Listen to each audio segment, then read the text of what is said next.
I'm here with Celtic defender Caitlin Hayes, newly signed contract and winner of the Celtic Women's Player of the Year, Players Player of the Year and PFA Scotland Player of the Year, and scorer of 13 goals this season. Thanks so much for taking the time out of your busy schedule to talk to us. Firstly, your new contract. Delighted to see you staying at the club, and you've spoken about it at length this week. It's a 3-year deal. In the women's game, especially in Scotland, we haven't seen so many longer term deals up until now. How important do you think it is to recognise the need for stability and to kind of for clubs to support players in that way in the developing nature of the women's game? I think it holds importance for both the player and the club. I think it gives out a message from the club as we have a women's team. We want to back the women's team. The women's team are here to stay, and we value them. But I think it's also paramount for a player to be comfortable, happy, and also know where their future lies. With uncertainty, it generally brings this negativity and almost a bit of overthinking and things like that. So. And look at the injuries that have happened in the women's game. Unfortunately, it's not nice to talk about, but it's definitely something that needs highlighted. So just to get that future, that stability, knowing where I am, knowing who I am, who I'm for, it definitely brings a sense of peace, tranquility, but also excitement, overwhelmed, enjoyment that I can't wait to be a part of for the next 3 years. Yeah, good foundation to build on.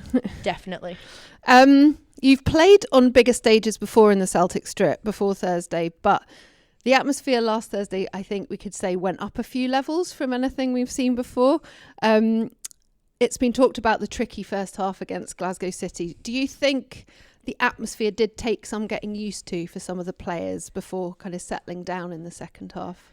Yeah, I think it holds a little bit of probably the reason, but that'd be passing blame. I think at the end of the day, we want to be in the big stages. We want to be with the big crowds and the loud noise and things like that. So if we want it, we can't complain about it. I think in general, it was a bad first half because we played the occasion. And because of that, we obviously had a lot of work to do in the second 45 minutes. So yeah, we obviously messed up the first 45. We'll hold our hands up. We'll take responsibility. But the thing is about this team, and it's been the whole season, is that we don't stop. We don't give up. We keep going. And it's that mentality that brought us out the second half and gave the performance that shirt deserves at the end of the day.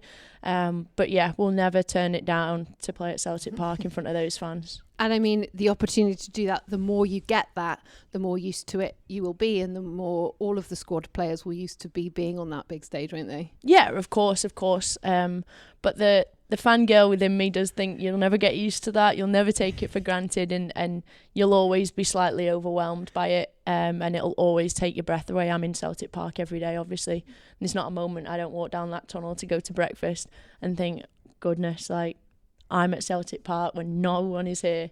So it'll always have that ability to take your breath away, but dealing with that is something obviously that hopefully we'll become more and more used to.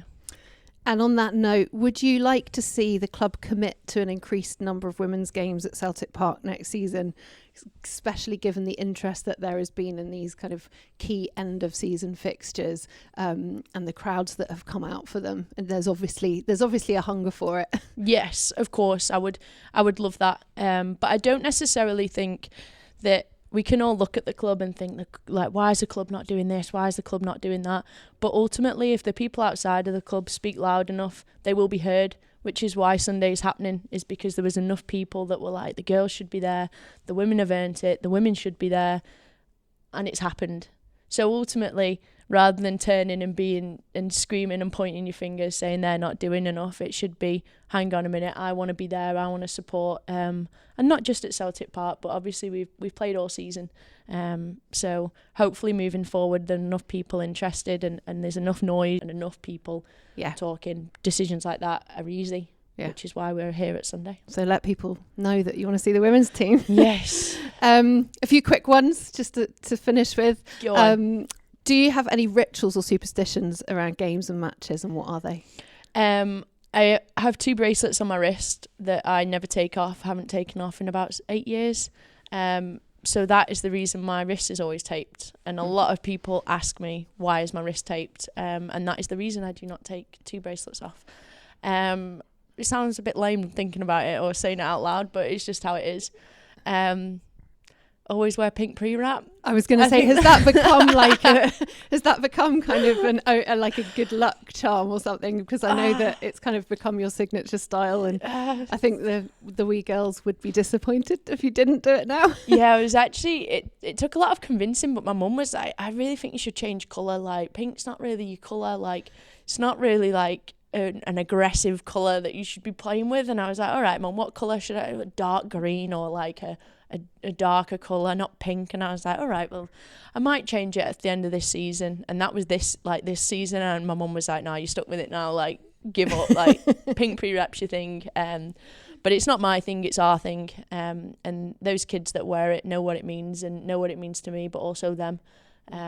So I don't like to claim ownership of it. It's our thing, and that's what I'm proud of, is to be a part of that group of pink pre-wrap wearing people, I guess.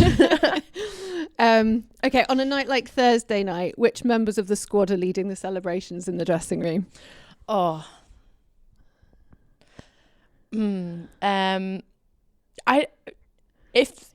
know. Everyone? Yeah, everyone's got their own like little like, if you're gonna think of somebody that's dancing, I'm gonna say it's Tegan. If you're gonna think of somebody that's probably being quite loud and borderline aggressive, it's like Claire Reardon, but in a totally positive way. Kit will probably put her headphones in and turn on AC/DC and start dancing around to her own little thing. Taylor's pretty loud and getting everybody involved. So I think everybody plays a part and has their own unique pull. So then we all end up together because everyone's interested in each other's little celebrations. On that note about the headphones, so do you have someone who picks the tunes in the dressing room before the game? Who'll be doing that on Sunday? I will say now, and I will take flack for this. However, everybody in that dressing room is shocking at music. Like, it is really bad. I don't even have anyone. So are you going to take charge then? Well, I like everything. Like, I find it a really difficult question when someone says, oh, what's your genre of music? Like, what do you like? And I'm just like, I'll genuinely listen to anything from country to rap to latest pop. It really doesn't bother me. Jazz tries to take ownership and fails every time. She won't like me saying that, but it is definitely true. So somebody needs next year to be recruited with good music choice, if I'm honest, because it needs help. So talk to Fran about that. Yeah, but then he'll probably say, I want a shot, and we'll get all this Spanish music. So I don't know, someone needs to figure it out. And just finally, I have to ask you this: what is your message to fans as we go into the game against Hearts at Celtic Park?